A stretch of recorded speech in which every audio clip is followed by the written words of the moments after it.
नमस्कार, आप देख रहे हैं खबरी चौक।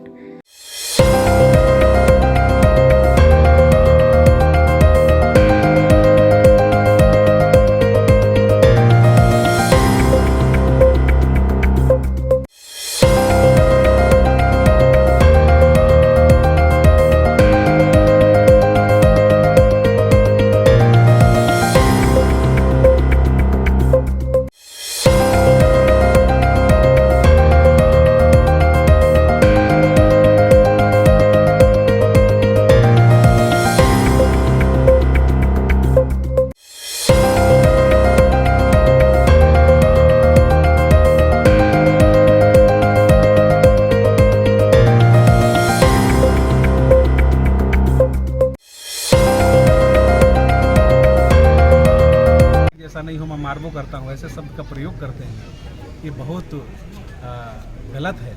और जनप्रतिनिधि हमेशा सबका गार्जियन होता है। कल तक मैं यहाँ का प्रतिनिधि था, कल तक मैं यहाँ का विधायक और मंत्री था, आज नहीं हूँ। इसके बाद भी हर अन्याय और जुर्म में मैं क्षेत्र के साथ खड़ा मिलूँगा। और ये तो शुरुआत है, अभी तो विधायक जी के साथ कई ऐसे मौके आएंगे जिसमें आप अगर गलत करोगे तो हम लोग प्रतिकार करते हुए आपको दिखेंगे। हम सड़क में भी दिखेंगे और सभा में भी दिखेंगे और जहाँ जहाँ अन्याय और जुर्म होगा सब जगह हम लोग। एक जवाब उनका और आया था कि आपकी कांग्रेस सरकार में इसी उड़ूमकलक से एक अमीषा हत्याकांड हुआ था जिसमें कांग्रेस ने कुछ कार्रवाई नहीं करवाई और वो मामला दब। मैं पूछना चाहता हूँ कि उसमें गिरफ्तारी हुई, जेल गए कि नहीं, ये पहले किसी बात को उठाते हैं उसकी जानकारी आप लोग ले लें। उसके जो अगर गलत किया है, अपराध हुआ है, तो अपराधी जेल के सलाखों के पीछे हैं। हम आपसे वही चाहते हैं कि आप भी सैनिक रहे हैं, पूर्व सैनिक रहे हैं, न्याय के साथ खड़ा होगी, उनके परिवार के साथ खड़ा होगी, उनका विश्वास जीतिए, ग्रामीणों का विश्वास जीतिए, क्षेत्रवासियों का विश्वास जीतिए। आप इसमें कहीं ना कहीं पीछे रह गए। एटीएम कार्यालय में ज्ञापन दिया गया। संदीप लकड़ा जो पेशे से राजमिस्त्री थे और जोरा के निवासी थे, उसका हत्या करके उसके शव को बुरेना पानी टंकी के नीचे दफन कर दिया गया था। जून महीना से लेकर के अभी 3 महीने तक रिपोर्ट दर्ज कराने से लेकर के और कार्रवाई के लिए उनका परिवार भटकता रहा। अभी जाकर के आदिवासी आयोग हस्तक्षेप किया, आदिवासी समाज हस्तक्षेप किया, तब जाकर के कार्रवाई हुआ है। अब उनके जो अपराधी हैं, उनके जो हत्यारे हैं, उनके खिलाफ सख्त कार्रवाई हो, गिरफ्तारी हो। साथ ही उनके परिवार को आर्थिक सहायता दिया जाए। उनके परिवार में उसके 2 बच्चे हैं, कमाने वाला मुखिया था, उसकी पत्नी को कोई भी सरकारी नौकरी में योग्यता के अनुसार उनको रखा है। और जो भी इस घटना में संलिप्त है सब लोग खिलाफ है। सीतापुर विधायक ने प्रेस कॉन्फ्रेंस करके कही थी कि कांग्रेस जो है राजनीति कर रही है इस मुद्दे पर और अपने रोटी सेकने का काम कर रही है। सोचने का नज़रिया है। सोचे छोटे मन से कोई बड़ा नहीं होता और टूटे मन से कोई खड़ा नहीं। अन्याय हुआ है इसलिए हम लोग उनके परिवार के साथ खड़े हैं। हम लोगों को शौक नहीं है रोड में निकल करके और हल्ला करने का। लेकिन प्रश्न है माननीय विधायक जी से, जो बात तो कह रहे हैं क्या उसमें सच्चाई है? क्या आपने कार्रवाई कराया? क्या सभी अपराधी पकड़ करके जेल के सलाखों के पीछे भेजे गए? क्या उनके परिवार को कोई सहायता सरकार की तरफ से दिया गया? आदिवासी समाज ने जो मांग रखा है उनकी पत्नी को सरकारी विभाग में कहीं योग्यता के अनुसार नौकरी दिया, क्या आपने किया? मानवीय संवेदना का तो एक भी परिदृश्य आपकी तरफ से नहीं दिखता है। उल्टे उनके परिवार और रिश्तेदार, गांव के लोग फ़ोन किए थे तो आप जाकर। माननीय विधायक जी नया है और सैनिक का नौकरी छोड़ कर के आए हैं। कई बार लेफ़्ट राइट करते हुए दिखते हैं तो मैं सोचता हूं कि कुछ अच्छा कर रहे हैं। और कई बार सुनने को मिलता है कि रात को घूमते हैं, तो रात को घूमते हैं तो अपराध पे नियंत्रण लगना चाहिए। सीतापुर में ताला टूट जाए, इंद्रदेव सोनी के यहाँ चोरी हो गया, आज तक अपराधी नहीं पकड़े गए। हमारे आदिवासी नवयुवक संदीप लकड़ा का हत्या करके और दफन कर दिया गया, रिपोर्ट नहीं लिखा रहा था। माननीय विधायक जी के यहाँ भी गए, वो उन लोगों को मदद नहीं किए, भला बुरा करके डांट के उनको भगा दिए। तो ये किस प्रकार का सरकार चल रहा है? इसके बाद भी कांग्रेस को बोले कि लोगों को भड़का रहे हैं। हम तो यहाँ बैठे हैं, अंबिकापुर में बैठे हैं, आंदोलन में हैं, पूरे प्रदेश में कानून व्यवस्था स्थिति दयनीय है। सीतापुर में आदिवासी समाज के लोग आंदोलन कर रहे हैं।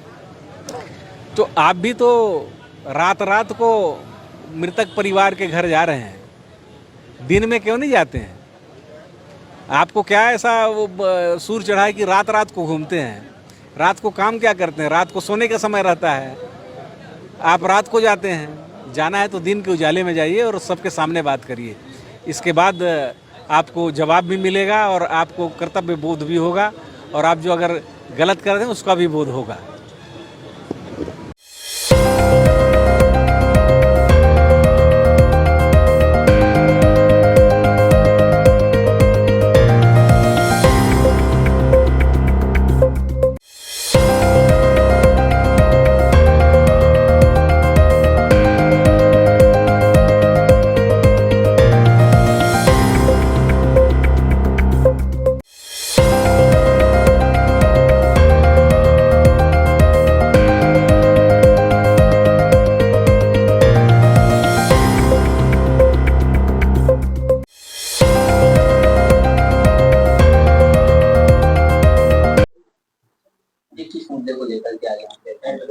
देखिए, कांग्रेस पार्टी ने संदीप लकड़ा के हत्याकांड पर आदिवासी समाज को उकसाने के लिहाज से साथ देने का प्रेस कॉन्फ्रेंस किया है, जबकि ये मामला खुल चुका है और इसमें कुल 5 आरोपी गिरफ्तार हो चुके हैं। मुख्य आरोपी अभी भी फरार है। पुलिस पूर्ण मशक्कत के साथ उसे पकड़ने में लगी है, लेकिन कांग्रेस पार्टी यहाँ अपनी राजनीतिक रोटी सेकने के लिए आज समाज को उकसा रही है कि आंदोलन करें। ये बिल्कुल गलत है, ये निराधार है।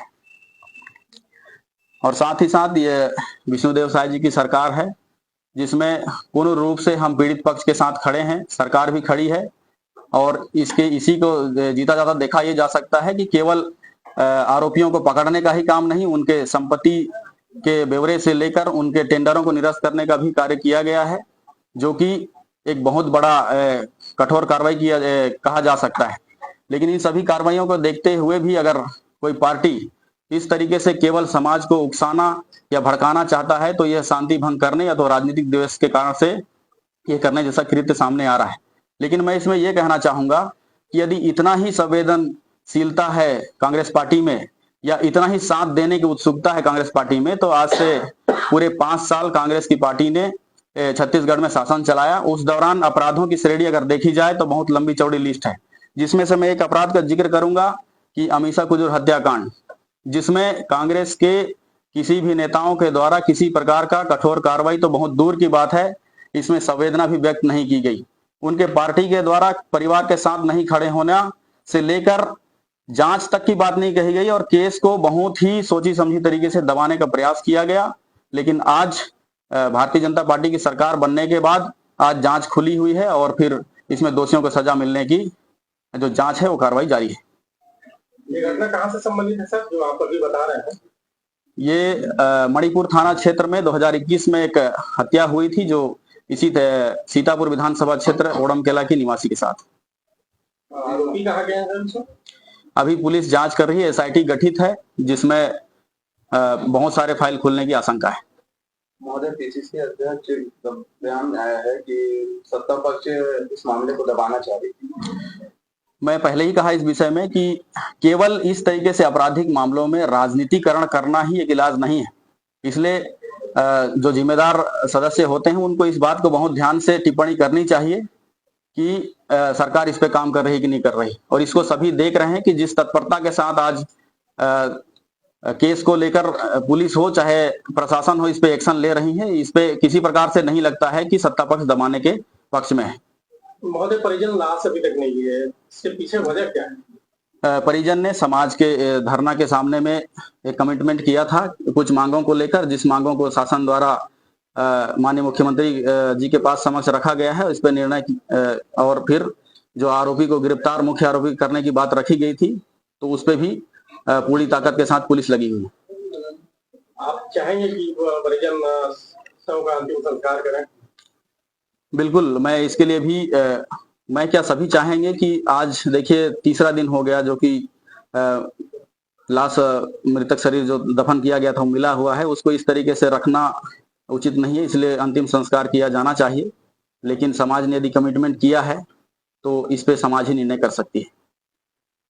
प्रशासन ने 3 दिन का अल्टीमेटम दे दिया है। बिल्कुल, आज ये तीसरा दिन है, इसमें चौथा आरोपी जो था उसको गिरफ्तार किया गया है और पांचवा आरोपी के अभी गिरफ्तार होने की आशंका है। पुलिस इस पर छानबीन कर रही है और स्पेशल टीम के साथ गिरफ्तार के लिए प्लानिंग बना रही है। नहीं, जिसकी ज़रूरत होगी हटाने की सब हटा दिए जाएंगे, वो मसला नहीं है। मसला ये है कि 7 में से 5 आरोपी गिरफ्तार हैं, 2 और पकड़े जाएंगे, 2 थाने से सस्पेंड हो चुके हैं और तगड़ी कार्रवाई होगी भाई। इसके कन्विक्शन के लिए भी हम पूरी तैयारी करेंगे, कठोर इनको दंड होने वाला है। ये बुलडोजर की भी मांग उठने लगी है सरगुजा में अपराधियों के खिलाफ। इस मामले में खासकर कि जो अभिषेक पांडे उसके घर पे बुलडोजर चलाया गया। चलिए।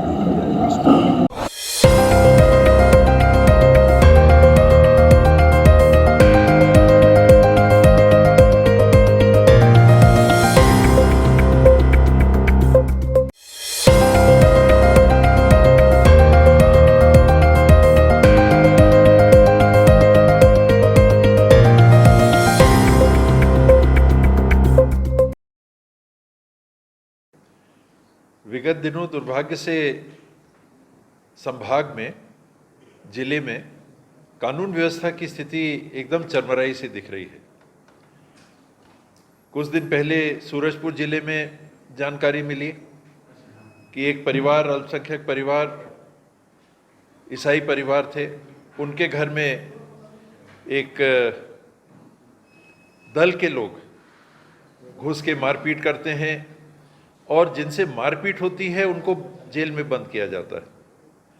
फिर खबर आती है सीतापुर से, सरगुजा जिले से, वहाँ एक मिस्त्री जो किसी ठेकेदार के साथ काम कर रहे थे, वो कई दिनों से, कुछ महीनों से लापता रहते हैं और उनकी लाश एक अत्यंत सनसनीखेज तरीके से एक निर्माणाधीन जल जीवन मिशन की टंकी के नीचे गाड़ी हुई पाई जाती है।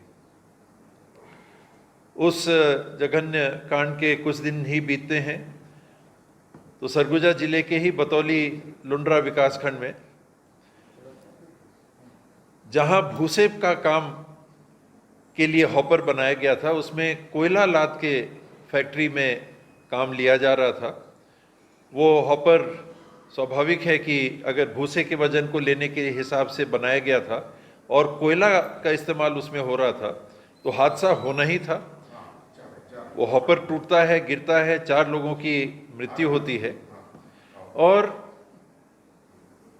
सूरजपुर में एक और घटना होती है जहां संभवतः बजरंग दल के कुछ लोग एक घर में घुसते हैं, पुनः ईसाई समाज के लोगों की मारपीट घर में घुस के करते हैं और जिनके साथ मारपीट होती है उनको पुलिस बंद कर देती है। और कल तो अति हो गई कि सरगुजा संभाग, सरगुजा लोकसभा क्षेत्र के सीमा पर कन्हर नदी के किनारे रामानुजगंज के मुख्य व्यवसायी चौक में मुझे बताया गया कि पुलिस थाने से 50 गज की दूरी पर नकाबपोश आते हैं और एक जेवरात के दुकान में प्रवेश करते हैं और बंदूक की नोक पे 6 से 8 करोड़ रुपए की लूट करते हैं। और ये व्यक्ति कौन है? भारतीय जनता पार्टी के पार्षद। जो मुख्य मार्ग है, आप लोग सब जानते हैं कि कन्हर नदी पे एक जो ब्रिज बना हुआ है उससे होके मार्ग जाता है। अनेकों विभाग के बैरियर वहां पर लगे हुए हैं और खुले तौर पे लोग पार होके निकल जाते हैं। और न पुलिस को जानकारी लगती है और इस वारदात को करीब 20 मिनट तक अंजाम दिया जाता है। रामानुजगंज के मुख्य चौक में भारतीय जनता पार्टी शासन पक्ष के एक पार्षद के गहनों की दुकान में और एक नकाबपोश तो नहीं, जो हाथ में पिस्तौल लिए युवक खड़ा है, कुछ मोछा भी उसका दिख रहा है, तो नकाबपोश भी नहीं। थाने से 50 मीटर की दूरी पे मुख्य शहर के व्यवसायिक चौक पे ये घटना होती है और शासन प्रशासन की ओर से कोई कदम नहीं उठाया जाता है। और मैंने जो सुना, कल माननीय उप मुख्यमंत्री जी आए थे, जो स्वयं गृह मंत्री जी भी हैं, उन्होंने कुछ मुझे लगा कि बहुत ही दुर्भाग्यपूर्ण एक बयान दिया कि पुलिस अब कुछ कर रही है, यानी अब जाग रही है। यार कैसे ऐसा कहा जा सकता है? स्वयं एक उप मुख्यमंत्री के द्वारा, जो पुलिस विभाग के मंत्री हैं, कोई ऐसा कड़ा बयान कि हम इतने दिन में पकड़ लेंगे, इतने घंटे में पकड़ लेंगे, हमारी फोर्स लग गई है, हमारे झारखंड से लगी सीमा के साथ लगातार वार्ता हो रही है, हम तुरंत उस काम को अंजाम देंगे, पब्लिक के इस प्रकार के कांड को हम कभी नहीं होने देंगे, ऐसा कोई बयान ना आके एक अत्यंत नरम सा बयान कल आता है, जो कानून व्यवस्था को आने वाले समय में और कमज़ोर करेगा और गलत करने वालों का हौसला बढ़ाएगा। तो ये अत्यंत चिंताजनक परिस्थितियों में आज एक आपात सी स्थिति मुझे लगी कि सरगुजा क्षेत्र में हमने ऐसा होते नहीं के बराबर देखा है। आज सरकार क्या बदली, व्यवस्था क्या बदली, निरंकुश सा ये प्रशासन, निरंकुश सा ये शासन, कौन क्या कर रहा है, किसकी क्या जवाबदेही है, महसूस नहीं हो रहा, पूरे प्रदेश में महसूस नहीं हो रहा। और यही प्रमुखतम कारण है कि इस प्रकार के घटनाओं को बेखौफ लोग कर रहे हैं, क्योंकि उनको लगता है कि यहाँ तो कोई नियंत्रण है ही नहीं। कौन नियंत्रण करता है? किनके हाथ में शासन की जवाबदारियां हैं, जो लोगों को महसूस हो रही है कि हाँ ये लोग काम कर रहे हैं। और ये अत्यंत दुर्भाग्यपूर्ण स्थिति को तत्काल दूर करने की आवश्यकता छत्तीसगढ़ के हित में, सरगुजा के हित में। जनता पार्टी के 9 महीना के सरकार में इनका पोल खुल गया है। जिस प्रकार से सुशासन की बात करते थे, आज चारों तरफ कानून व्यवस्था की स्थिति दयनीय हो गया है। राजधानी से लेकर के जिला और ब्लॉक तक जिस प्रकार से लूट, डकैती, बलात्कार, हत्या का दौर चल रहा है, ये सबके लिए बहुत चिंता का विषय है। आज माननीय गृह मंत्री जी यहाँ पर, उप मुख्यमंत्री जी आए थे, विजय शर्मा जी, और उनका यहाँ रहते हुए ही बैंक डकैती हो गया। तो एक तरह से हम कहेंगे कि सरकार को खुली चुनौती है अपराधियों का, और सरकार का और पुलिस का लोगों के अंदर कोई खौफ या डर नहीं है। आज ये बहुत बड़ा इनके लिए जो है एक चैलेंज है कि अपराध पे नियंत्रण करें। हमारे सीतापुर क्षेत्र में भी एक युवक को अपहरण करके, मार करके और टंकी के नीचे गाड़ दिया गया। जून महीने का जो घटना है, 3 महीने तक उसका पता नहीं चला। जब आदिवासी समाज और आदिवासी आयोग हस्तक्षेप किया तब रिपोर्ट दर्ज हुआ, उसका खुदाई शुरू हुआ। आज भी उनके परिवार के लोग उसका अंतिम संस्कार नहीं किए हैं। ये उनके लिए बहुत बड़ा एक चुनौती है। सरकार के लिए शर्म की बात है कि एक आदिवासी मुख्यमंत्री इसी संभाग के हैं और उनके रहते इतना बड़ा घटना हो जा रहा है, अपराधी पकड़े नहीं जा रहे हैं और रोज़ नए नए अपराध हो रहे हैं। अभी तक 100 का दफन नहीं हुआ है, अंतिम संस्कार नहीं किए हैं।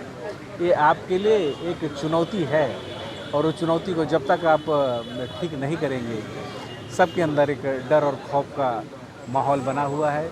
इसी शहर में एक नवयुवक का गोली मार करके हत्या कर दिया जाता है और उसको बड़े चालाकी से उस पर पर्दा डालने के लिए उसको ये शो कर दिया जाता है कि अपने से गोली मरवाया है। मैं तो आज तक के देखा नहीं था कि इस प्रकार का अपराध का नया जो तरीका निकला है कि लोग अपने से गोली मरवा रहे हैं। सरकार उसको संज्ञान में ले, जांच कराए, अपराधियों को पकड़े और यहाँ अमन चैन का माहौल कायम करे, ये मैं सरकार से चाहता हूँ। और आज ये धरना प्रदर्शन का मुख्य उद्देश्य है कि लगातार महंगाई बढ़ रही है, सीमेंट का दाम आसमान छू रहा है और सरकार उसमें नियंत्रण करने के बजाय अपने मौज मस्ती में व्यस्त है। ये भी उनके लिए एक बहुत बड़ा प्रश्न है। पूरे प्रदेश में जिस प्रकार से अपराध के आंकड़े बढ़े हैं, उस पर नियंत्रण करे, यही मैं कहना चाहता हूँ।